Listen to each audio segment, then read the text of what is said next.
सहना भवतु सहनौ भुनक्तु सह वीर्यं करवावहै तेजस्विनावधीतमस्तु मा विद्विषावहै। ओम शांति शांति शांति।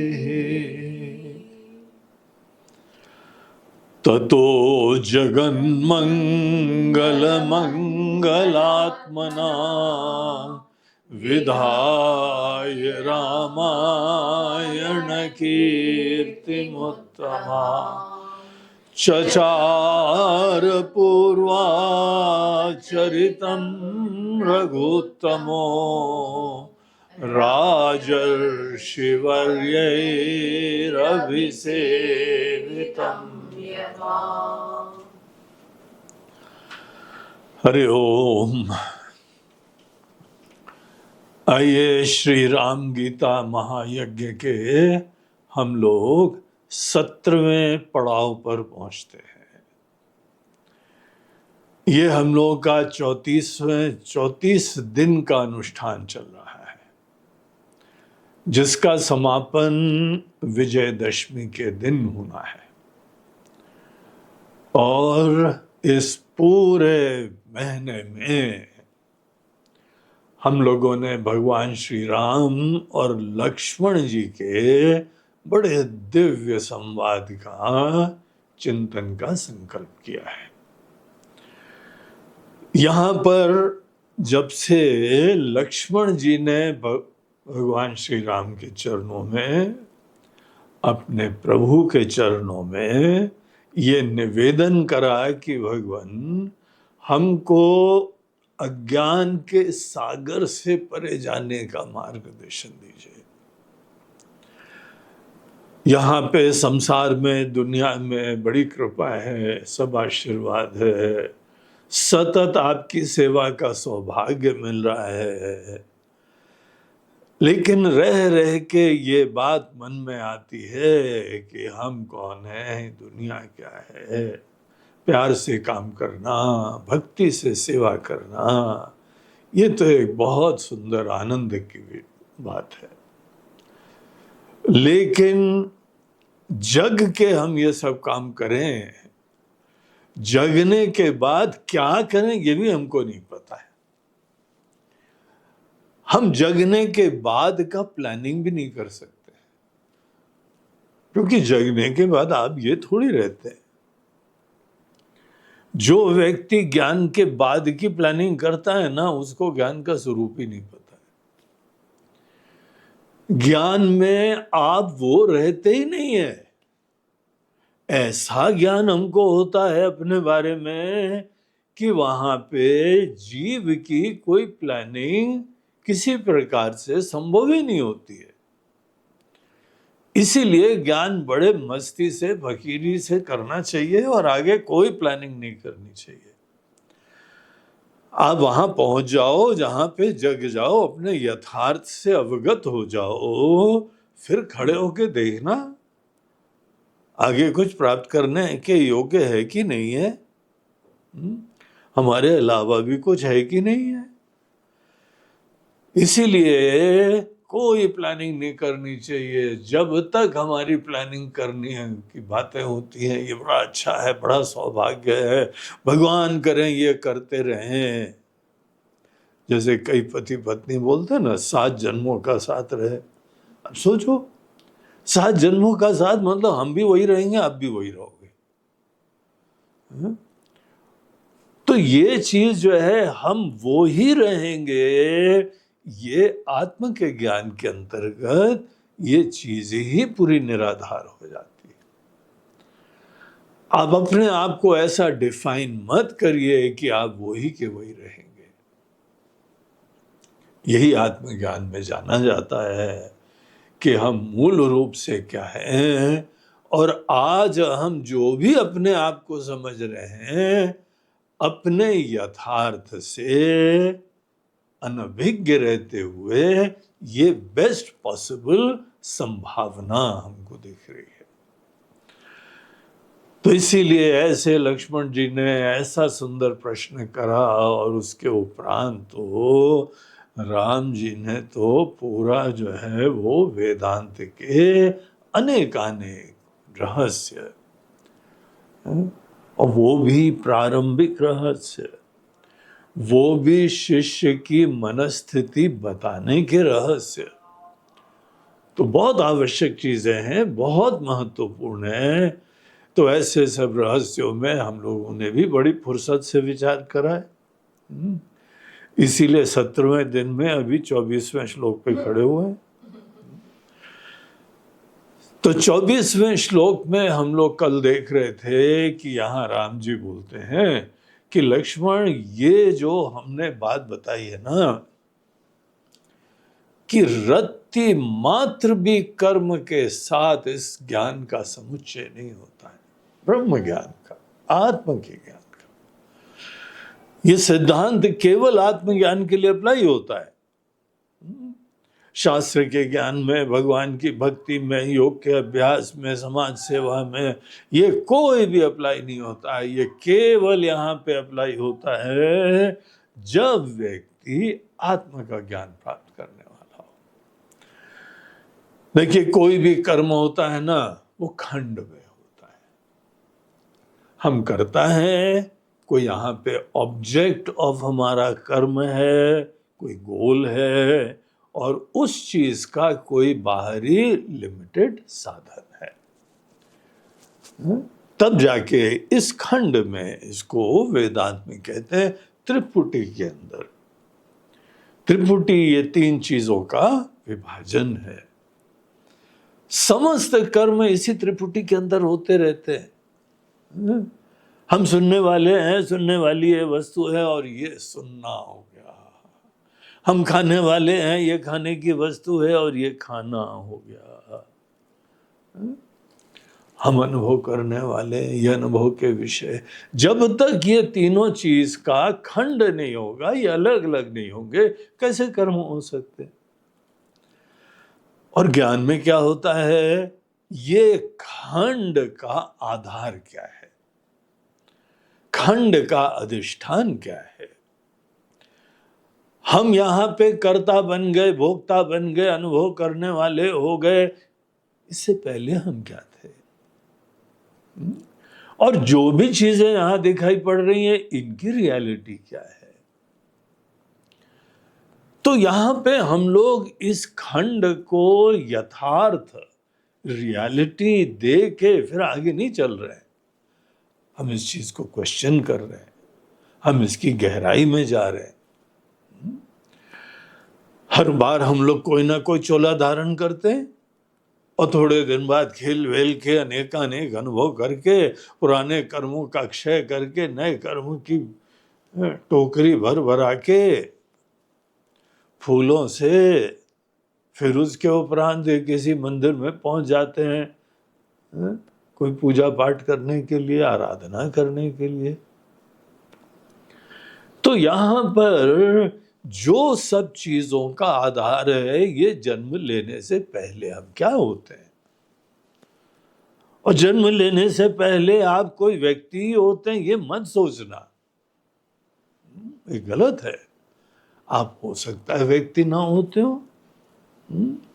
पहले से धारणा उत्पन्न करना, यही पूरी अज्ञान के अंतर्गत की दुनिया होती है।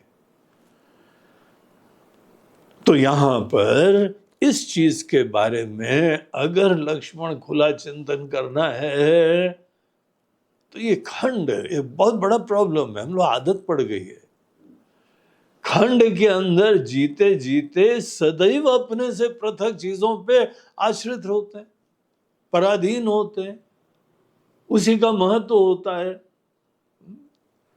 और जो व्यक्ति अपने बारे में धारणा उत्पन्न कर लेता है, उसको कभी ज्ञान नहीं होता है।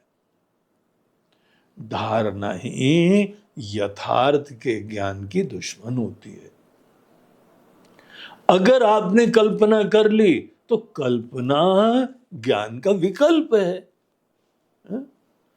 हमको जानना था, नहीं जान पाए तो कल्पना कर ली। कल्पना ने वही काम करा है जो ज्ञान के बाद होता है, निश्चय। कुछ ना कुछ निश्चय, और वो भी बगैर विचार के, बगैर चिंतन के, बगैर प्रमाण के निश्चय हो गया। जब भी आप कोई निश्चय बगैर चिंतन मनन के, बगैर प्रमाण का आश्रय लेते हुए, what is the right means, हम का आश्रय नहीं लिया, तभी निश्चय कर लिया। ऐसी चीज को कल्पना बोलते हैं, और कल्पना ज्ञान की सबसे बड़ी दुश्मन होती है। और जो व्यक्ति कर्म में जाता है उसने कल्पना कर ली, निश्चय कर लिया। क्या निश्चय कर लिया? कि हम जो है बाकी सबसे अलग हैं, हम छोटे हैं, हम करता हैं, और हमको ये चाहिए, फलाना चाहिए। सब कल्पना है। देखो कितनी मजेदार चीज है, हम लोग सदैव व्यवहार में कल्पना में जीते हैं। बस एक व्यक्ति की कल्पना, दूसरे व्यक्ति की कल्पना, ये कल्पना में भेद होता है। और ऐसे लोग कभी भी मनुष्य जीवन की प्राप्ति के बाद भी ज्ञान नहीं प्राप्त कर पाएंगे। साक्षात राम जी क्यों ना आ जाएं तो भी नहीं प्राप्त कर पाएंगे। इसीलिए तो राम जी खुद सुना रहे हैं,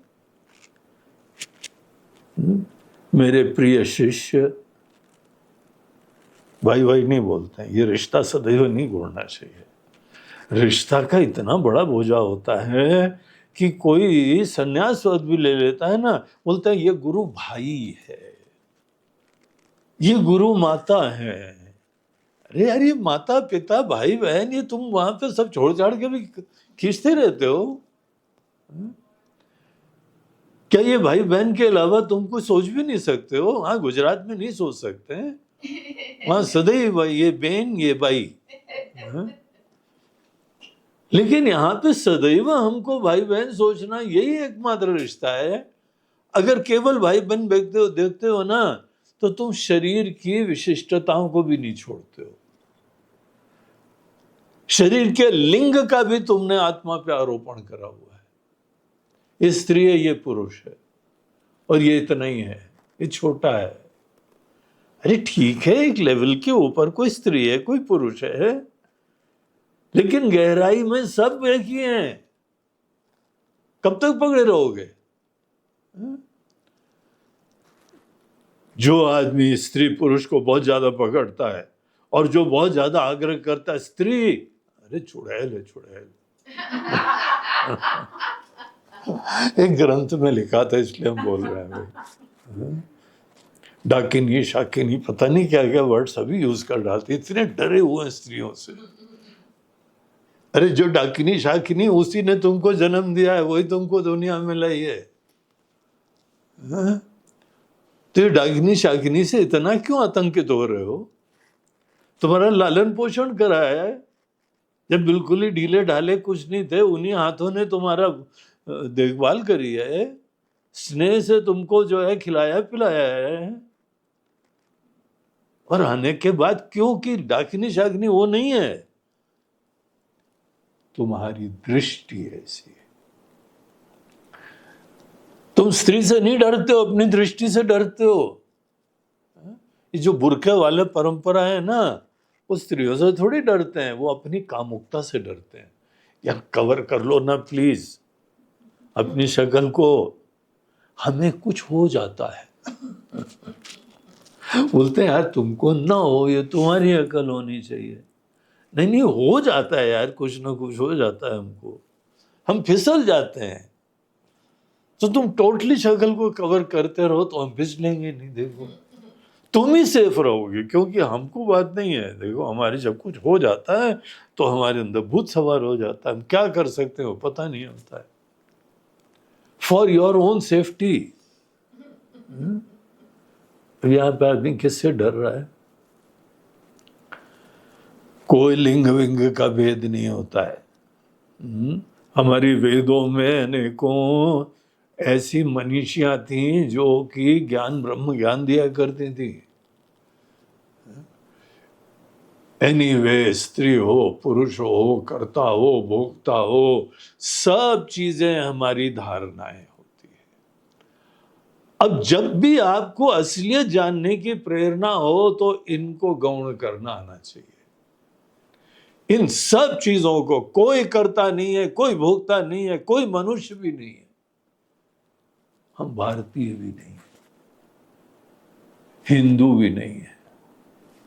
कोई भी निर्णय ले लो, निर्णय सदैव अध्यारोप होता है, कल्पना होता है। अगर अपने आप को हम इन रियलिटी जानना चाहते हैं तो कोई भी अच्छी बुरी कल्पना, किसी भी कल्पना का रोल नहीं होता है। आप केवल हिंदू नहीं, आप पूरे ब्रह्मांड के सिटीजन निकले और अपने आप को हमें गांव का ही मुखिया मान रहे थे, हैं? इस गांव वाले ये मूछे तान रहे थे।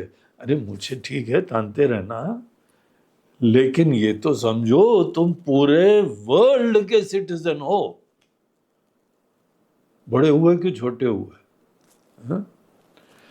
इसीलिए कोई भी धारणा अच्छी चीज नहीं होती है।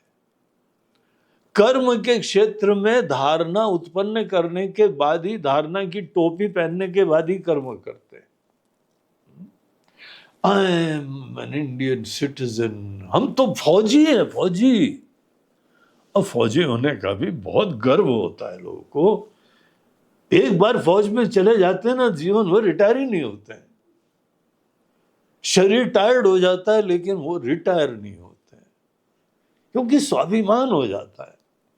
देखो, बढ़िया बात है, तुम फौजी भी हो, तुम हिंदुस्तानी भी हो, तुम कुछ भी हो, बहुत ही ब्रेव हो, वैलर है तुम्हारे अंदर, उत्साह है, लेकिन यह भी संकुचित है, छोटा है। असलियत तुम्हारी बहुत डिफरेंट है। सब कल्पनाओं को किनारे करना सीखो।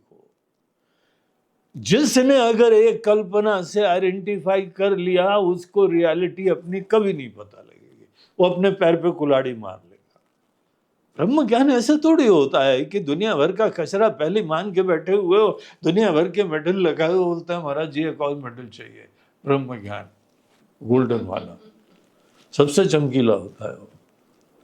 तुमको भैया कभी ब्रह्म ज्ञान का मेडल नहीं मिलेगा। एनीवे, यहां पर ये पूरा डिस्कशन इसी के लिए हो रहा था, बड़ा स्ट्रांगली हुआ, बहुत ही स्पष्टता से हुआ कि कर्म के साथ ज्ञान का कभी समुच्चय नहीं होता है। और इसकी बॉटम लाइन क्या है? इसकी बॉटम लाइन ये है, आप टोटली फ्री हो गए सब धारणाओं से, सब कर्तव्यताओं से, सब संकुचिताओं से। इन चीजों के अध्यारोप का आपने अपवाद कर दिया। जो कर्म के क्षेत्र के एजेंडा को किनारे कर देता है, जो कर्म का ज्ञान के साथ समुच्चय नहीं करता है, उसने पता है कितने सारे अध्यारोपों का अपवाद कर दिया है। सोचो आप, अनेक अध्यारोप जो हैं वो साफ हो चुके हैं इस निश्चय के द्वारा। तो बहुत ही सुंदर, बड़ी आवश्यक चीज है। और ये सब बताने के बाद भिन्न भिन्न दृष्टिकोण से भगवान ने बोला चिंता मत करो, शास्त्रों का भी कर्तव्य त्याग दो। शास्त्रों के द्वारा बताए हुए सिद्धांत भी, कर्तव्य भी, विधान भी ऐसे विरले लोगों को बताया जाता है कि अब आप जैसे लोग सब प्रकार की जिम्मेदारी से फ्री हो सकते हैं। ये बहुत बड़ी बड़ी बातें हैं, हैं? अनेकों लोग के तो डर के मारे सिट्टी पिट्टी गुल हो जाए, इतनी बड़ी बात है। कोई तुमको पाप नहीं लगेगा, कोई प्रत्यवाय की तुम्हारे लोगों को संभावना नहीं होगी। संन्यास लेते हो तो सब तुम अपने चीजों का कर्तव्य छोड़ देते हो। अगर संन्यास ले रहे हो तो, ज्ञान के लिए अगर संन्यास ले रहे हो तो ये सब चीजों को छोड़ा जा सकता है। तो चलिए, ये डिस्कशन 23वें तक था। इसकी समाप्ति के बाद अब 24वें श्लोक में हम लोगों ने चैंट कर लिया था, लेकिन एक बार फिर से चैंट कर लीजिए। श्रद्धान्विता त्वमसीति वाक्यतो त्वमसीति वाक्यतो गुरो प्रसादादपि शुद्धमानसः गुरो प्रसादादपि शुद्धमानसः विज्ञाय चैकात्म्य अथात्मजीवयोः विज्ञाय चैकात्म्यमथात्मजीवयोः सुखी भवेन्मेरुरिवा प्रकम्पना। सुखी भवेन्मेरुरिवा प्रकम्पनः। तो आगे जब आप टोटली फ्री हो गए हैं तो मात्र शास्त्र का श्रवण गुरुमुख से करना चाहिए। शास्त्र का श्रवण गुरुमुख से इसलिए करना चाहिए क्योंकि ये लोग हैं जो जानते हैं क्या रियलिटी है। जो लोग जानते हैं वो ही गुरु बनते हैं, उन्हीं को गुरु कहा जा सकता है ना। एक दीपक से ही दूसरा दीपक जलाया जाता है। इसीलिए हमको यही तलाश करनी पड़ती है। इस दुनिया में बहुत सारे लोग हैं, कौन यहाँ है जो सही में शास्त्र के ज्ञान से युक्त है और ये सब बातें समझता है। केवल वेदांत ज्ञान। यहाँ पे कर्म के क्षेत्र में अच्छे व्यक्ति बनने का ज्ञान, स्वस्थ जीवन जीने का ज्ञान, सबकी सेवा का ज्ञान, परिवार के कल्याण का ज्ञान, बाल बच्चों के संस्कार का ज्ञान, ये ज्ञान नहीं है। ये ज्ञान बहुत अच्छा होता है, लेकिन यहां पे वो ज्ञान नहीं है। ये सब ज्ञान धर्म का ज्ञान होता है, योग का ज्ञान होता है, अच्छी लिविंग का ज्ञान होता है, पॉजिटिव लिविंग का ज्ञान होता है। देखिए, पॉजिटिव लिविंग का ज्ञान वेदांत का ज्ञान नहीं है। सात्विक लिविंग का ज्ञान वेदांत का ज्ञान नहीं है। मोटिवेटेड लिविंग का ज्ञान वेदांत का ज्ञान नहीं है। क्योंकि इन सब चीजों में आप एक व्यक्ति ही बने होके अच्छे व्यक्ति बनने का प्रयास करते हैं। अगर अंततः हम एक व्यक्ति ही बने रहेंगे तो आपके अंदर निश्चय अच्छे व्यक्ति बस बन जाएंगे। अच्छे व्यक्ति बनने में कोई इश्यू नहीं है। ये प्रारंभ का क्लास है, पहले का चरण है। जब तक कोई अच्छा व्यक्ति नहीं बनेगा तब तक यहां पे प्रवेश नहीं करेगा। लेकिन वो क्लास अब पूरी हो गई है। अच्छे व्यक्तियों के लिए ये आगे की बातें बताई जा रही है। मन सात्विक हो गया, बुद्धिमान हो गया, इंस्पायर हो गया, समत्व से युक्त हो गया, उदारता से युक्त हो गया, निस्वार्थ प्रेम भाव से युक्त हो गया और असंगता से। आपने परिवार की भी सेवा करी, अब जीवन भर परिवार को मत पकड़े रहो। यही मान दो एकमात्र अचीवमेंट लाइफ लॉन्ग हो गया है तुम्हारा, हम और हमारे बच्चे। ऐसे लोग जीवन को वेस्ट कर देते हैं, छोटे ही बने रहते हैं। ऐसे लोगों को कौन ज्ञान दे कि तुम हृदय में परमात्मा स्वरूप हो। ये सब चीजों से फ्री होना चाहिए। यहां पे ज्ञान केवल तात्विक ज्ञान है, कुछ करने वाला ज्ञान नहीं है। इसीलिए ज्ञान कर्म के समुच्चय का खंडन करा गया था। ऐसा ज्ञान भी हम वो नहीं देने वाले कि जो तुमको कर्म में फैसिलिटेट करे, कर्म में उपयोगी हो, कर्म में काम आए, तुम्हारा बिजनेस, तुम्हारी हेल्थ, तुम्हारा मन अच्छा हो। जी नहीं, ये आत्म के ज्ञान, ये वेदांत का ज्ञान नहीं होता है। वेदांत के ज्ञान में आपको कोई प्रोडक्टिविटी, किसी प्रकार से और अच्छा बनना, ये सब नहीं होता है। ये कर्म के क्षेत्र की बात है। इसी का राम जी खंडन करके आए। तो देखिए ये स्टेट ऑफ माइंड, जो वेदांत का ज्ञान प्राप्त कर रहा है उसका स्टेट ऑफ माइंड, कितना इंपॉर्टेंट डिस्कशन है ना ये, क्योंकि घूम फिर के ये सबके अंदर आ जाता है। अनेकों लोग तो इससे छोड़ते ही नहीं है, और थोड़ी देर के लिए शांत भी हुए, गणित उनकी वहीं लगी रहती है। वो जगने वालों की श्रेणी में ही नहीं है वो। तो ये सब प्रकार के एजेंडा से फ्री होके, इसको बोलते हैं शांत मन, संन्यस्त मन, अ फ्री माइंड, बुद्धिमान। हम ऐसे लोगों के पास जाते हैं जिनका माइंड भी फ्री है, जो ज्ञानवान है, और शास्त्र के इस पूरे सिद्धांत से, वेदांत के ज्ञान से, पुराण का ज्ञान, भागवत का ज्ञान, रामायण का ज्ञान, वो नहीं यहाँ पे चलता है भैया। यद्यपि रामायण भागवत में भी बीच बीच में, ये हम लोग रामायण पढ़ रहे हैं ना, ब्रह्मांड पुराण के अंदर है, तो पुराण वगैरह में बीच बीच में बहुत सारे बढ़िया बढ़िया प्रसंग आते हैं। लेकिन आजकल का यथार्थ यही है कि जहां पे ये सब ज्ञान के प्रसंग आते हैं, तो वहां पे आदमी जल्दी उनको शॉर्टकट मार के आगे बढ़ जाता है। इसके अंदर विराम करना चाहिए, रुक के बहुत गहराई से चिंतन करना है। ऐसे गुरु के पास वहां पे जाओ और श्रद्धान्विता, ये लोग जो ज्ञान हमको देते हैं उसी में रमते रहते हैं, उनका जीवन यही रहता है, उनकी खुशी यही रहती है, उसके अलावा कोई दूसरे से चर्चा नहीं करते। शांत मन में किसी चीज का रियलाइजेशन करना होता है। हम केवल विनम्रता से जानने के लिए ही उत्सुक रहते हैं,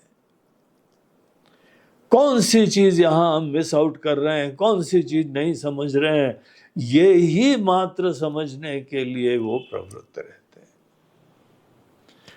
ऐसे लोग हमको महावाक्य के द्वारा आत्मा का ज्ञान देते हैं। महावाक्य वेदों के वो वाक्य होते हैं जहां पे अखंडता की चर्चा होती है। जो आज तक खंड में जी रहा था, मैं कहीं हूं वो कहीं है, गोल कहीं है, गोलम गोल कहीं है, ऐसे खंड के अंदर विराजमान जो लोग रहते हैं, उन लोगों को बताया जाता है कि देखो तुम व्यक्ति होके ही आए हो, तुम व्यक्ति होके ही पूछ रहे हो। हाँ, इस व्यक्ति के अंदर कोई कर्म का प्रेरणा नहीं है, जानने की प्रेरणा है।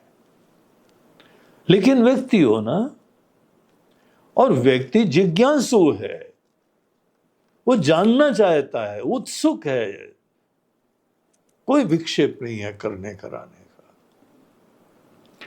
ऐसे व्यक्ति को बोलते हैं तुम जीवन भर ईश्वर के प्रति विश्वास रखे थे। दुनिया की हर चीज हमको ईश्वर के बारे में चीख चीख के बताती है, ईश्वर का एग्जिस्टेंस, जीव का होना ईश्वर के एग्जिस्टेंस का प्रमाण है, क्योंकि जीव खुद थोड़ी बना है।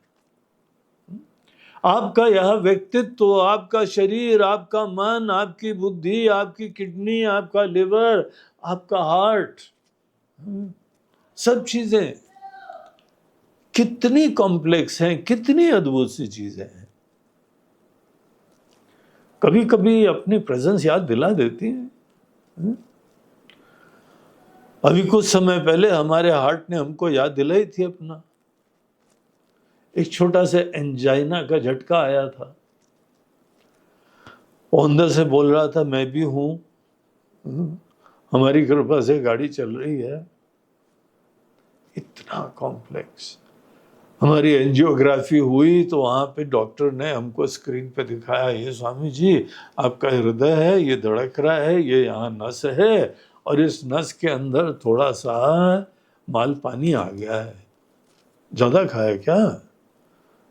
मैं बोला हाँ खाया तो था। बोलते वो पेट के साथ साथ यहाँ पर भी आ गया, अब जरा कम खाना तो फिर जो फैलेगा नहीं चारों तरफ। तो पूरा हमको गाइडेंस वाइडेंस दिया, लेकिन हम देख के इतना आश्चर्यचकित थे क्या क्या होता है हृदय के अंदर, इतनी कॉम्प्लेक्स चीज। हर वस्तु यहां ईश्वर के सृष्टा के अस्तित्व का सूचक होती है। सूरज देखो, चांद देखो, सितारे देखो, पेड़ देखो, पौधे देखो, फूल देखो, पशु देखो, पक्षी देखो, मौसम देखो, बारिश देखो, हर चीज इतनी दिव्य है कोई जीव नहीं बना सकता है। हर चीज यहां बता रही ईश्वर है। ईश्वर कैसे हैं ये भी हमको यहां पे एक आइडिया लग जाता है। जो सब कुछ बनाने वाला हो उसके अंदर सब कुछ का ज्ञान होना चाहिए, और कितनी शक्ति, सामर्थ्य, करुणा, प्रेम, कलात्मकता, क्रिएटिविटी किस लिमिट और किस हाइट की होनी चाहिए। सोचो, रोमांच होता है। ऐसे यहां पर एक तरफ से तुम हो और दूसरी तरफ से ऐसे ईश्वर है, और जीवन भर हम उनकी कृपा के पात्र हैं, इसीलिए उनकी सेवा करते हैं, उनका भजन करते हैं, उनकी आराधना करते हैं। ये ईश्वर इतने महान है कि हमसे एक हो ही नहीं सकते, क्योंकि हम नहीं है ये सब। इस तरह से द्वैत बुद्धि क्रिएट हो जाती है। द्वैत बुद्धि में ही हमारा संसार चलता है। अब वेदांत के इन महावाक्यों में क्या कहा जाता है कि जो ईश्वर तुमको यहां पे दिख रहे हैं ना, अगर तुम उस परमात्मा से एक हो जाओ तो तुम्हारी भक्ति सफल हो जाए, तुम्हारा प्यार, तुम्हारी सेवा, तुम्हारी श्रद्धा फलित हो जाएगी, फुलफिलमेंट तभी हो जाएगा। इसके अलावा कोई भी चीज तुम यहां प्राप्त कर लो, इससे फुलफिलमेंट नहीं होता है। और ये हमसे दूर है, ये हमसे अलग है। क्यों अलग है? क्योंकि हम वो नहीं है। हम जानते हैं हम क्या है, कितनी लिमिटेशन है। अपने आप को जानते भी नहीं है, कोई शक्ति भी नहीं है, बड़ा लिमिटेड सामर्थ्य है, 2 दिन के जीवन है, ऐसा ये छोटा व्यक्ति डेफिनेटली ईश्वर से अलग है।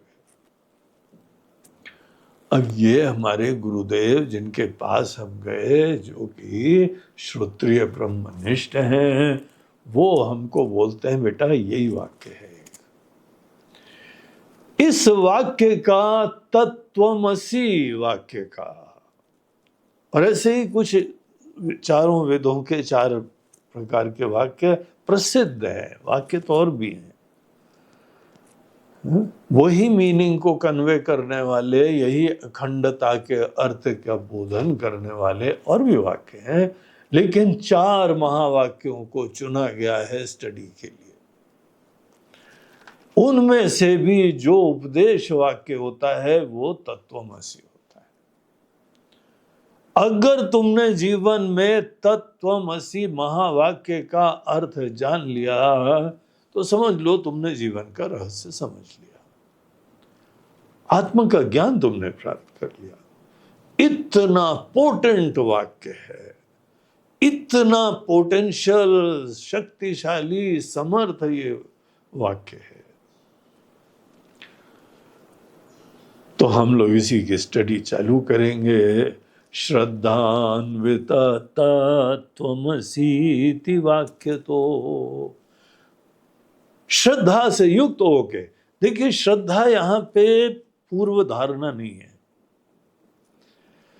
अनेकों समय श्रद्धा रखो, विश्वास रखो, विश्वास भी एक धारणा बन सकती है। यहां पे महावाक्य के अर्थ के बारे में हमको धारणा नहीं उत्पन्न करनी है।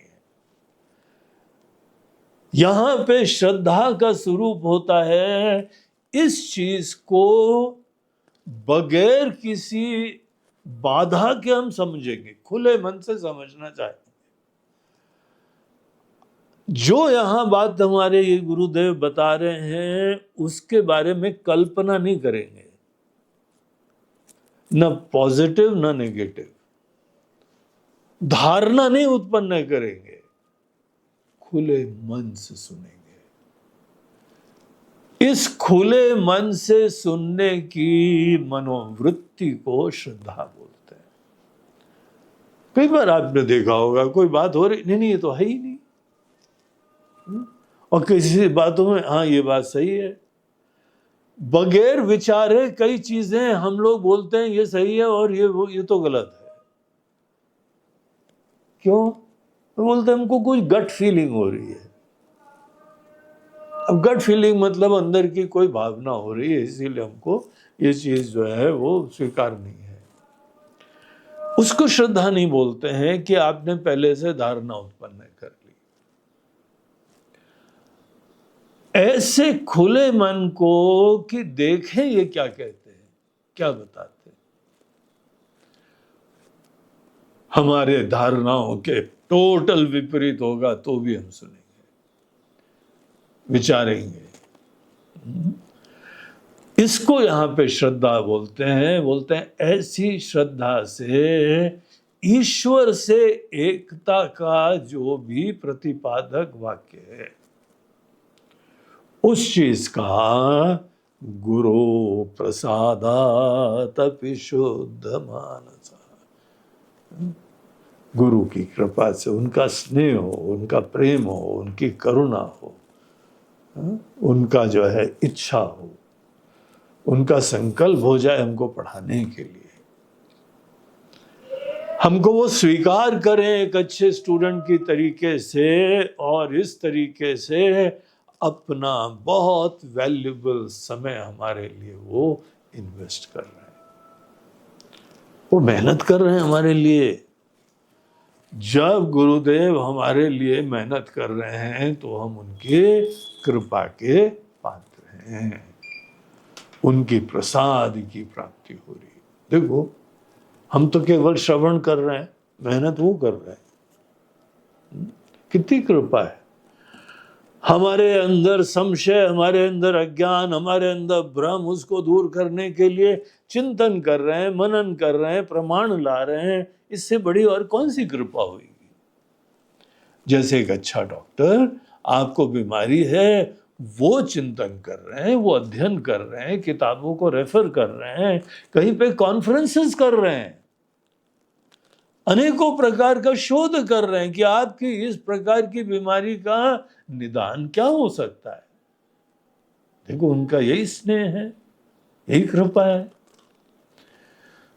तो गुरुदेव हमारे लिए समय लगा रहे हैं, समझाने की कोशिशें कर रहे हैं, और अगर हम उनकी बातों को खुले मन से सुनेंगे, फिर उसके उपरांत हमको मनन करना पड़ेगा। उनकी बातों को केवल सुन के ही बोले हाँ भाई ज्ञान हो गया महाराज जी, सही बात है, सही बात है, ये उनको प्रमाण पत्र मत देना, सही बात, सही बात। हम कोई नहीं है उनकी बात को सही गलत बोलने के लिए। हम तो अपने सब धारणाओं को किनारे करके, हम अज्ञानी आदमी, हम सुनना चाहते हैं, जानना चाहते हैं। तो शुद्ध मन से उनकी कृपा का अनुभव करते हुए हम केवल ध्यान से, एकाग्रता से सब सुने। और जब हम ये वाक्य को, अभी भूमिका बन रही है, देखिए अभी विचार चालू नहीं करा है, विज्ञाय च एकात्म्यम, जब आपने ये पूरे चैप्टर को खत्म कर लिया और अगर जान लिया परमात्मा और जीव की एकता का ज्ञान प्राप्त हो गया। जब परमात्मा और जीव की एकता का ज्ञान होगा तो जीव खत्म हो गया, एकता हो गई ना तो जीव महाराज खत्म हो गए। अब जीव नहीं जाता है ईश्वर के साथ उनके जाके चरण पकड़ता है जाके, हाँ? आजकल आधुनिक समय में हैंडशेक करते हैं जाके, हे भगवान how are you, I am Jeeva. हाँ? ऐसा तो होगा नहीं। आप खुद ही जो है अपनी धारणाओं से फ्री होके बैठे हुए थे, और जो आपको पता लगा वो तो बिल्कुल स्पेल बाउंडिंग था, बिल्कुल ही नवीन अकल्पनीय चीज थी। इसीलिए जीव जो है परमात्मा से नहीं एक होता है, जीव खत्म होता है तब हमको अपनी रियलिटी परमात्मा से एक दिखाई पड़ती है। लेकिन हाँ, जो जीव था वो ही परमात्मा से एक आगे चल के होता है। एक कली है वही फूल बनती है, लेकिन कली अपना कलीपना त्याग देती है तब फूल बनती है। सब अपने पेटल्स और सेपल्स को किनारे करती जाती है तब खिलती है वो। तो इसी तरीके से जब आदमी ये एकता का ज्ञान प्राप्त करता है, ईश्वर के साथ एकता, फिर ईश्वर ईश्वर नहीं रहे और जीव जीव नहीं रहा। एकात्मता का ज्ञान होता है, अब आप जीव नहीं रहे। इसीलिए भले एकात्म का ज्ञान हो, एकात्म धाम हो, जो भी हो, जीव नहीं रहते और वो कोई आपसे अलग नहीं रहते हैं। महाराज जी एकात्म धाम में शंकराचार्य जी यहाँ पर इतने बड़े देखिए बैठे हुए हैं, क्या बात करते हैं यार तुम, बच्चों जैसी। अगर अभी भी हमसे कोई अलग है और अभी भी हम एक भक्त व जीवन है, तो कौन सी एकात्मता का ज्ञान तुम्हारा हुआ है? एकात्मता का ज्ञान करने वाले जीव जो है ना वो खत्म होते हैं, तुम खत्म होने को राजी नहीं हो और किसी और को भी अपने से पृथक खत्म करने को राजी नहीं हो, तो कैसा ये एकात्मता का ज्ञान होता है? मजाक बना रखा है लोगों ने। एकात्मता का ज्ञान में ना हम जीव रहते हैं ना ईश्वर ईश्वर रहते हैं। ये सब बातें आगे बताएंगे, देखिएगा, सुनिएगा, तो बड़ा एक्साइटिंग चीज है, बड़ी नवीन चीज है। और जो चीज हमको ये महावाक्य में रिवील होती है, एक नया परिचय, नई दृष्टि, उसमें जानने के बाद सुखी भवेत मेरुरिवाव कंपना, सुखी भवेत, तब जाके व्यक्ति जीवन में सही में सुखी होता है, हृदय भी तृप्त हो जाता है। मेरु की तरीके से अप्रकंपना, बगैर किसी विकार परिवर्तन कंपन के, शांत तृप्त, ये मनुष्य जीवन के विकास की पराकाष्ठा है। ये चीज यहां पर दिखाते हैं और इसका ज्ञान अगले श्लोक से देखे चालू होता है। आदौ पदार्थावगतिर्हि कारणम्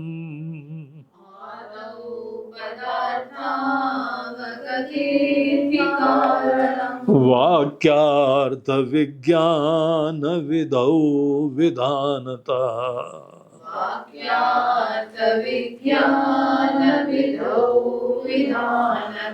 तत्त्वं पदार्थौ परमात्म जीवकौ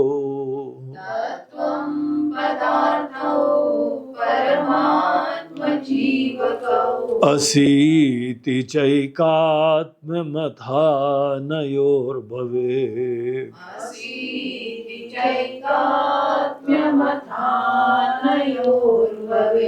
तो यहाँ राम जी लक्ष्मण जी को बताते हैं कि लक्ष्मण, इस चीज को, महावाक्य को जानने का एक क्रम होता है।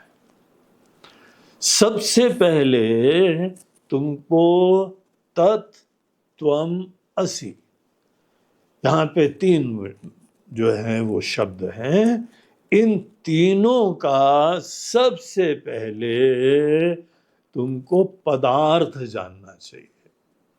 पद आदौ पदार्थौ अवगति ही कारणम वाक्यार्थ विज्ञान विधौ। पूरे वाक्य का अर्थ जानने के लिए पहले फर्स्ट स्टेज में ये मत बोलना नहीं हमको तो पता है। देखो जहां तुमने बोला पता है क्लास खत्म कर देंगे हम। क्योंकि तुम्हारे अंदर धारणा है, तुमको पता है, तो हम क्यों तुम्हारे टाइम वेस्ट करें। तुमको पता है हम क्या बोलने जा रहे हैं, तुमको पता है राम जी क्या बताने जा रहे हैं। नहीं पता है तो शांति से चुप रहो ना, सुनो। अब तुमने जो पूछना था पूछ लिया, अब गुरु जी की बात सुनो ध्यान से। ये ध्यान रखो कि तुमको जो पता है तुम्हारे काम नहीं आया अभी तक। डेफिनेटली तुमको बहुत कुछ पता है। हम ये थोड़ी बोल रहे हैं कि तुम बिल्कुल ही रोड छाप आदमी हो, घूमते फिरते आ गए हो। तुमने बहुत सत्संग करा है, चिंतन करा है, अध्ययन करा है, लेकिन ये भी बात बहुत विनम्रता से समझो, सच्चाई है ये। जितना तुमने आज तक तुमको जाना है उसके उपरांत भी तुम जीव हो। जितना तुमने अपने आप को जाना है आज तक तुमसे जो है वो परमानंद दूर है। परमात्मा तुमसे अलग है। तुम्हारे ज्ञान की गहराई बस इतनी है, मैं कहीं हूं वो कहीं है, दूरी है। अगर तुम इसी ज्ञान में तुम बड़ा अभिमान रखते हो, बड़ा दिखावा करते हो, हर वाक्य में बीच में टोका टिप्पणी करते हो, हमको तो पता है। देखो हमको कोई इंटरेस्ट नहीं है बताने का। तुमको इंटरेस्ट हो तो शांति से सुनो। तुम बड़े ज्ञानी हो, समझदार हो, तो फिर तुमको ज्ञान की जरूरत ही नहीं है। अपने विनम्रता, अपने अंदर ज्ञान की पिपासा, जिज्ञासा बनाए रखो, ये समझ के कि जितना अभी तक हमने समझा है हमारे ही काम नहीं आ रहा है, कुछ ना कुछ कमी रह गई हमारे समझ में। तो यहां सबसे पहले दोबारा गहराई से जीव और ईश्वर का अर्थ समझो। तत् त्वम असि, इसमें तत् शब्द ईश्वर का सूचक है, त्वम शब्द तुम्हारा सूचक है एज ए जीव। जो मैनिफेस्टेशन है, जो अभिव्यक्ति हुई है, एक व्यक्ति जीव की तरह, मनुष्य की तरह एक हमारी अभिव्यक्ति हुई है ना, उसमें संकुचितता है, एक समय विशेष में आना हुआ है। हमारा इस दुनिया में माता पिता निमित्त बने, और माता पिता निमित्त बनने के बाद हम एक शरीर से युक्त हुए। वही अपना हम परिचय समझ रहे थे, और उसी के माध्यम से अनेक सेवाएं करी, अनुभूति करी, ज्ञान प्राप्त करा, सब करा है। तो ये हम हैं। त्वम शब्द इसी जीव का सूचक है। देखो ये आदि में, आदि में तुमको वर्ड मीनिंग जानना चाहिए। बहुत अच्छी तरह से जानो, थोड़ा गहराई से जानो, थोड़ा इसमें विराम करके जानो, रुको थोड़ी देर,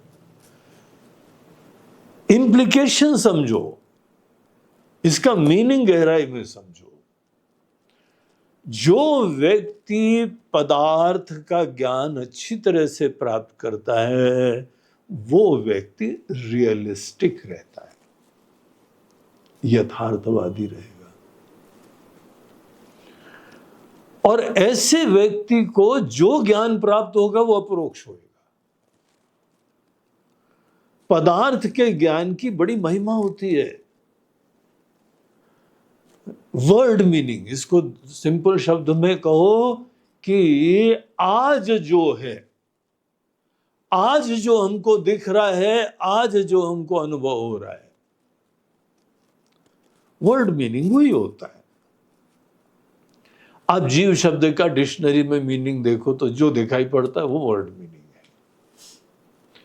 ईश्वर शब्द का आप डिक्शनरी में, शब्दकोश में अर्थ देखिए, जो मीनिंग दिखाई पड़ता है वो इसका पदार्थ है। पद का अर्थ, पदार्थ। और यहां पे ये चीज बोलते हैं कि आदौ पदार्था व गति कारणम। पूरे वाक्य का अर्थ जानने के लिए दिस इज स्टेज नंबर 1। और अगर आप चिंतन करें, महाराज जी जीवन भर तो जानते आए ना, बोलते नहीं वो बात नहीं है, फिर भी समझो। देखिए क्यों हम ये बात बोल रहे हैं ना, क्योंकि जीव रहने के बाद भी हम लोग रियलिस्टिक कम होते हैं और यथार्थवादी कई बार कम होते हैं। हमारी कल्पनाएं चालू हो जाती है छोटे राम। हमारे वहां एक आदमी आता है, वर्कर आता है, उसका तो छोटू,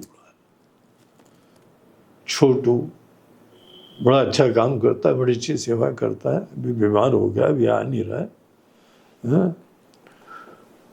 तो छोटे लाल उनका नाम है। अब हैं हम छोटे लाल, लेकिन हवा देखो, छोटे लाल कितने हवा में रहता है।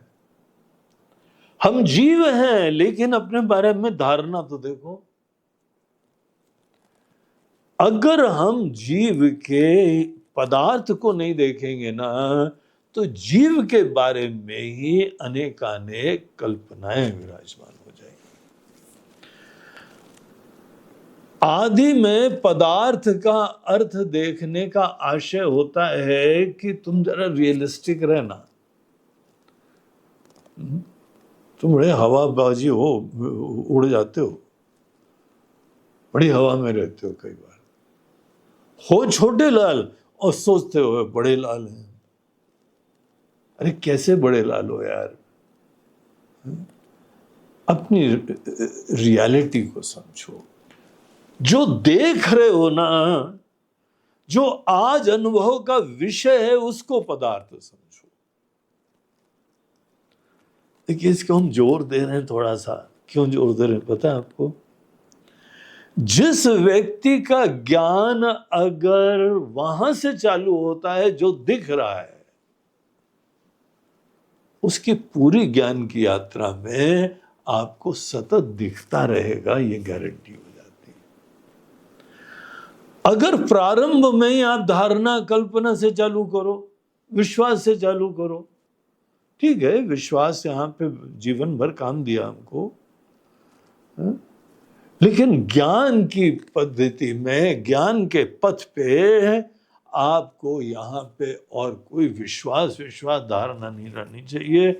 विनम्रता से जो दिख रहा है उसको ही स्वीकार करके चलो, जितना भी दिख रहा है, विदाउट एनी डाउट आपके बारे में, अपने बारे में कुछ दिख रहा है, बस दैट इज द प्लेस।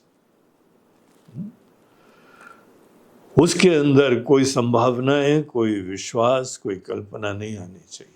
नहीं, हमारा पोटेंशियल बहुत हाई है, ये सब होगा, तुम्हारा सामर्थ्य बहुत ऊंचा है, लेकिन अभी क्या हो, ये पदार्थ हो गया। जो व्यक्ति पद के अर्थ को देखता है उसी को रियलिज्म बोलते हैं। देखिए फिलॉसफी की स्टडी आप जो यूनिवर्सिटी में करेंगे ना, वहां दो स्कूल आते हैं, एक रियलिज्म, एक आइडियलिज्म। रियलिज्म बोलते हैं कि अगर जीव हैं, मनुष्य हैं, तो महाराज जी मनुष्य होके चलेंगे ना। आइडियलिज्म में आदमी बहुत ऊंची ऊंची विश्वास कल्पना करने लगता है। तो यहां पे हम लोग के शास्त्र का सिस्टम है, तुम खुद जो देख रहे हो उसके ऊपर फोकस करो, खुद पैर जमीन के ऊपर रखना, हवा में पैर उड़ने नहीं चाहिए। अगर तुम्हारे पैर जो है हवा में रहेंगे तो तुम गिरोगे, चोट लगेगी। और फिर उसके उपरांत हम लोग पूरे वाक्य का चिंतन करेंगे। वाक्यार्थ विज्ञान विधौ विधानतः। देखिए, पहले पद का अर्थ जानते हैं, फिर पदार्थ का अर्थ जानते हैं, फिर लक्ष्यार्थ का अर्थ जानते हैं। ये सुना ये सब चीजें। एक सिंपल वर्ड होता है, वर्ड मीनिंग होता है, और फिर इम्प्लाइड मीनिंग होता है। इन चीजों को अगर समझ जाएंगे ना तो महावाक्य आपको बहुत बढ़िया बढ़िया बातें बता देगा। तो ये यहां पे तीन चीजें होती हैं, पद, पदार्थ और लक्ष्यार्थ। एक बार आप तत् और त्वम दोनों के शब्दों का पहले पदार्थ, फिर बाद में वाक्यार्थ, वाच्यार्थ और लक्ष्यार्थ, इस क्रम से चलोगे ना तो आपका ये लक्ष्यार्थ भी अपरोक्ष हो जाएगा। जिन जिन लोगों की पढ़ाई में अगर वाक्यार्थ का स्पष्टता नहीं होती है, उनका ज्ञान शीघ्र ही परोक्ष हो जाता है, अपरोक्षता खत्म हो जाती है। एनीवे, ये चीज यहां राम जी बताते हैं कि क्रम से चलेंगे लक्ष्मण, एक एक चीज को हम लोग समझते हुए चलेंगे। तत् और त्वम पदार्थ जीव और ईश्वर के लिए होते हैं, और असी, ये संस्कृत का शब्द असी, ये दोनों की एकता दिखाता है। ऊपर से ये बड़ा कॉन्ट्रडिक्टरी होता है। अगर आप पदार्थ के दृष्टिकोण से देखेंगे, ये बात रिडिकुलस दिखाई पड़ती है, असंभव दिखाई पड़ती है। पदार्थ ये है कि हम एक छोटे जीव है, सीमाएं हैं, लिमिटेशन है, देश की सीमा है, काल की सीमा है, और वस्तुत्व की सीमा है, सामर्थ्य की सीमा है, शक्ति की सीमा है, अकल की सीमा है, हर प्रकार की सीमा से युक्त जीव होता है। और ईश्वर शब्द का अर्थ सर्वज्ञ, सर्वशक्तिमान, सर्वव्यापी। इन दोनों की एकता ऊपर से असंभव से दिखाई पड़ती, लेकिन यही इस महावाक्य का ऑब्जेक्टिव है, यही रहस्य का उद्घाटन करना इसके पूरे चिंतन का विषय है। असीति चैकात्म्यम अथ अनयोर भवेत। तो असी पद जो है एकता दिखाएगा। हम लोग इसके ऊपर चिंतन करेंगे, विचार करेंगे, और जो हमारे ये वेदांत शास्त्र के रहस्य हैं वो लक्ष्मण हम लोग यहाँ पे बैठ के, दोनों जने बैठ के गहराई से, शांत मन से एक एक रहस्य को समझेंगे। अगले श्लोक में देखिए, कंटिन्यू करते हैं। प्रत्यक परोक्षादि विरोधमात्मनो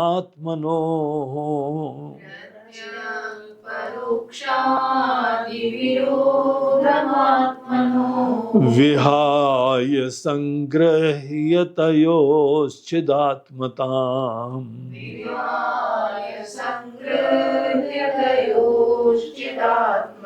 संशोधितां लक्षणया च लक्षिताम्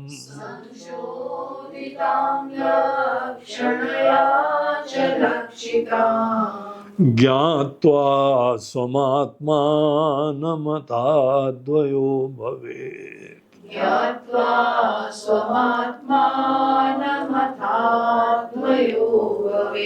तो जीव और ईश्वर में यहाँ पर भगवान बोलते हैं विरोधम, प्रत्यक परोक्षादि विरोधमात्मनो। ऊपर से डिफरेंस है। हम जो है यहां पे इस समय प्रत्यक्ष डायरेक्ट अनुभव का विषय, डायरेक्ट इमीडिएट नॉलेज, अपने सीमाओं की, अपनी संकुचिताओं की, अपनी उपाधि की, इसका अंदर जो है वो पहली चीज तो ये प्रत्यक्ष, ये डायरेक्ट एक्सपीरियंस का विषय है। और ईश्वर परोक्ष है। परोक्ष बोलते हैं कि वो हमारे श्रद्धा के विषय हैं। हमारे जो है गुरु लोगों ने, विद्वान लोगों ने, शास्त्र ने बताया, और हमको यहाँ पर बात बड़ी लॉजिकल लगी, बड़ी उचित लगी कि होना ही चाहिए। लेकिन ये भी सच्चाई है कि हमारे लिए वो आज परोक्ष है। जो दूसरे की आंखों से देखा जाता है और हमारी आंखों से नहीं दिख रहा है, उन सब चीजों को परोक्ष बोलते हैं। हमारे विश्वास का विषय है। प्रत्यक्ष प्रमाण से भिन्न प्रमाण है। अनुमेय भी है, डेफिनेटली इन्फर कर सकते हैं उनका प्रेजेंस, लेकिन प्रत्यक्ष नहीं है। इसीलिए ईश्वर श्रद्धा का विषय बनते हैं। तो बोलते हैं कि इन दोनों में भेद है। एक डायरेक्टली यहां अनुभव का विषय है और सीमित है, छोटा है, नश्वर है, संकुचित है, और जिसका विश्वास कर रहे हैं वो सर्वज्ञ है, सर्वशक्तिमान है और बहुत महान है। और शुरुआत में इसी पड़ाव के ऊपर आदमी को पूरा धर्म शास्त्र इस पहली लाइन पे ही रुक जाता है। बोलते हैं कि जब तक तुमको ईश्वर की महानता समझ में नहीं आए तब तक हम आगे नहीं बढ़ेंगे। ईश्वर का तुमको विश्वास ना हो जब तक, इतना स्पष्ट विश्वास होना चाहिए जैसे तुम बाकी लोगों को देख रहे हो ना, वैसे ईश्वर को देखना चाहिए। उतना स्पष्ट, उतना दृढ़। अपने छोटेपने को भी देखो, अपनी नश्वरता को भी देखो, अपनी संकुचिता को भी देखो। जो इस बात से अवगत रहता है कि हमारी सीमाएं हैं, अपने आप विनम्र हो जाएगा। जब वो देखेगा कि 2 पल का जीवन है, किस समय कौन सा सिस्टम फेल हो जाए, कहां से जो है वो मशीन कहां गड़बड़ हो जाए, टोटल खत्म हो जाता है, कोलैप्स हो जाता है, सपना खत्म हो जाता है, सब अनुभव के श्रृंखलाएं खत्म हो जाती है, शरीर मृत हो जाता है। और ये मृत्यु बहुत इंटरेस्टिंग चीज है। मृत्यु से डरना नहीं चाहिए, मृत्यु का विचार करना चाहिए। जो व्यक्ति अपनी मृत्यु का विचार करता है वो रियलिटी में जी रहा है, और उसकी रियलिटी बहुत अच्छी होगी, उसकी कल्पनाएं दूर होंगी, उसके मोह दूर होंगे। वो सब चीजें आपके लिए आशीर्वाद बन जाती हैं जो आपको मोह से दूर करती हैं। मृत्यु का स्मरण हमारे अंदर बहुत धारणाएं दूर कर देता है। किससे अटैचमेंट करोगे, किससे द्वेष करोगे, किसके सामने तुम अपना अभिमान का डंका पीटोगे। मृत्यु का स्मरण मात्र हमको ये सब चीजों से फ्री कर देता है। मृत्यु का स्मरण हमको शाश्वत की तलाश के चालू करवा देता है। और जीव की ही मृत्यु होती है। जीव का जन्म होता है, जीव की मृत्यु होती है। और अपने आप को जन्म मरणवान देखना इस समय की रियलिटी। तो रियलिटी में जीना मतलब कि ये सब चीजें अपने बारे में देखना। इससे क्या होता है कि तीव्र प्रेरणा होती है, मन की मलिनताएं खत्म हो जाती है। और आज हमारा जो अनुभव है केवल ये जीव को देखते हैं, विषयों को देखते हैं, लोगों को देखते हैं, रिश्ते नातों को देखते हैं, इसके अलावा हमको कुछ पता ही नहीं है। जब आप ईश्वर को देखने लगते हैं तो आप कभी अकेले नहीं होते हैं, और आपका सोर्स ऑफ इंस्पिरेशन सदैव अल्टीमेट रहता है। ईश्वर को मानने वाले लोगों का प्रेरणा का आस्पद साक्षात परमात्मा होते हैं। उनके लिए परमात्मा रियलिटी है। ईश्वर की आराधना, ईश्वर का भजन, ईश्वर का स्मरण, ईश्वर का गुणगान गाना, उनकी महिमा का स्मरण करना, ये सब चीजें ऐसे आस्तिक लोगों के लिए स्वाभाविक हो जाता है। इसको बोलते हैं पदार्थ का ज्ञान प्राप्त करना। और यही पदार्थ के ज्ञान के अंतर्गत हमारे धर्म शास्त्र के सब कार्य, पूजा पाठ, भजन, यज्ञ, हवन, तीर्थ, नाम जप, सब चीजें केवल इसी धरातल पे होती। सोच लीजिए कितना इंपॉर्टेंट काम है ये।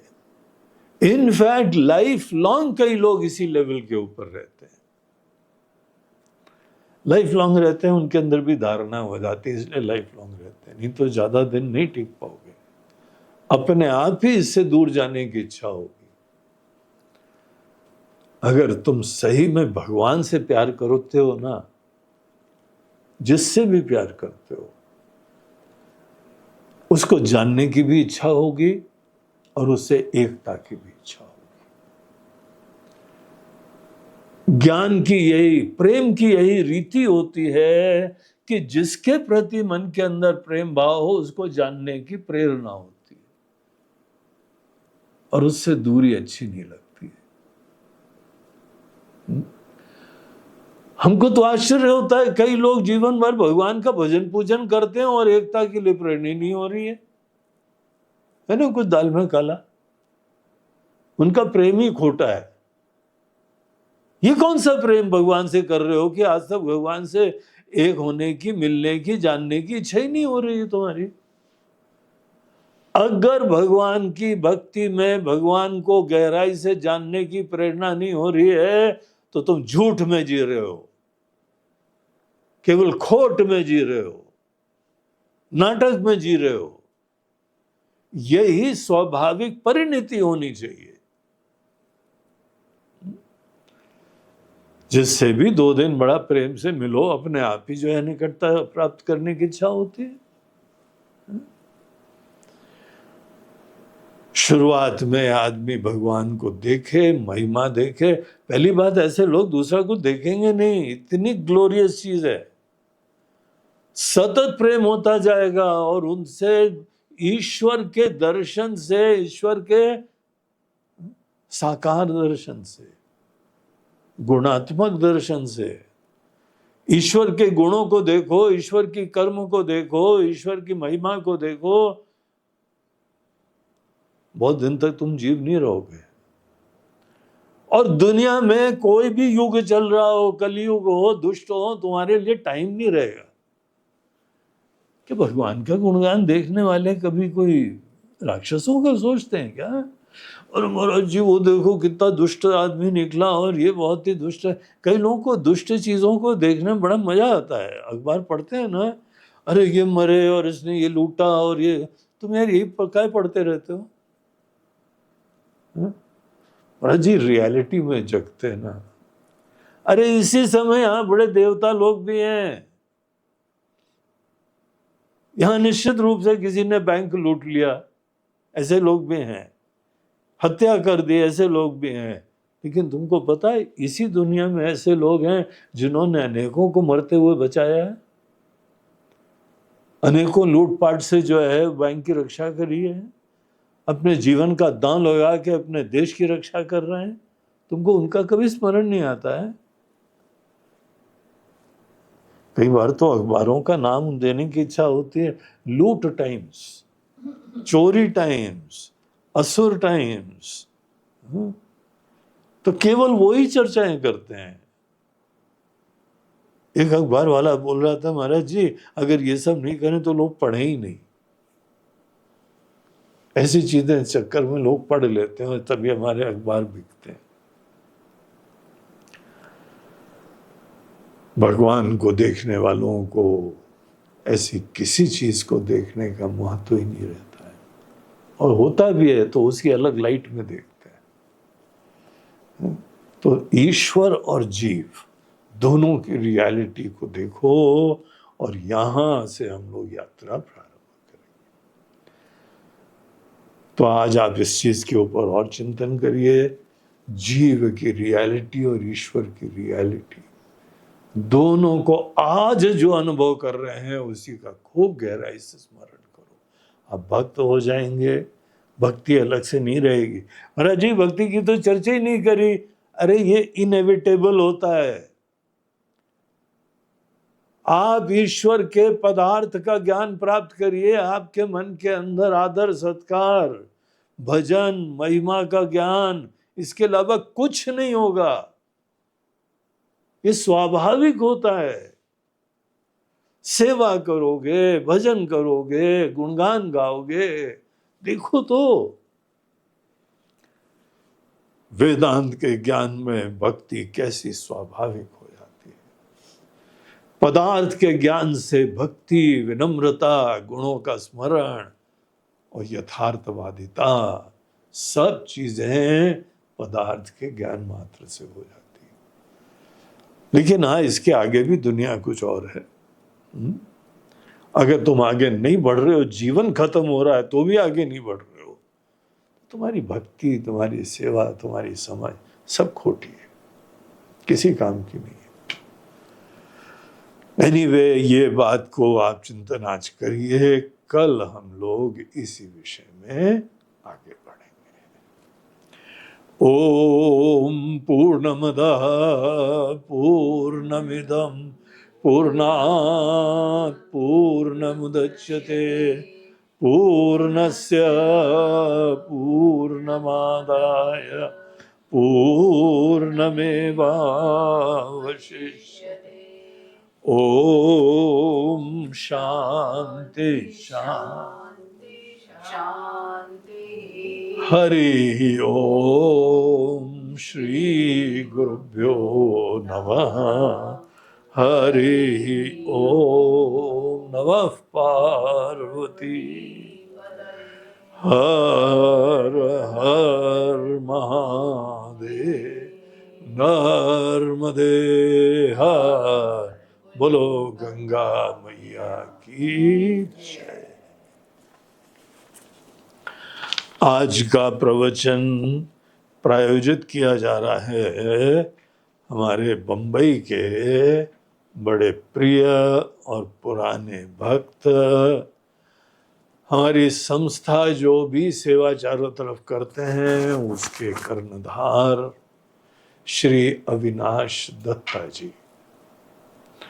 अविनाश दत्ता जी आज जो है ये कार्यक्रम का प्रायोजन विशेष रूप से अपनी स्वर्गीय पत्नी, धर्मनिष्ठ पत्नी, हमारी शिष्य थी वो, उनकी पत्नी ऋतु दत्ता जी का आज श्राद्ध है। तो श्राद्ध का दिन है और पूरा परिवार उनको कितना मिस करता है।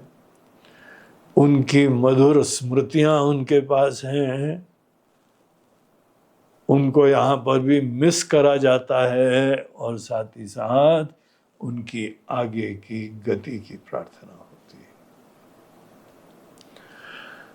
तो एक तो जो है वो ऋतु दत्ता जी का आज श्राद्ध है, और एक और आज सज्जन इसी का प्रायोजन कर रहे हैं, वो भी हमारे बहुत पुराने परिचित, यहाँ पहले तो इंदौर के निवासी थे, अब जो है वो कार्य के अपने क्षेत्र के चक्कर में ऑस्ट्रेलिया शिफ्ट हो गए हैं।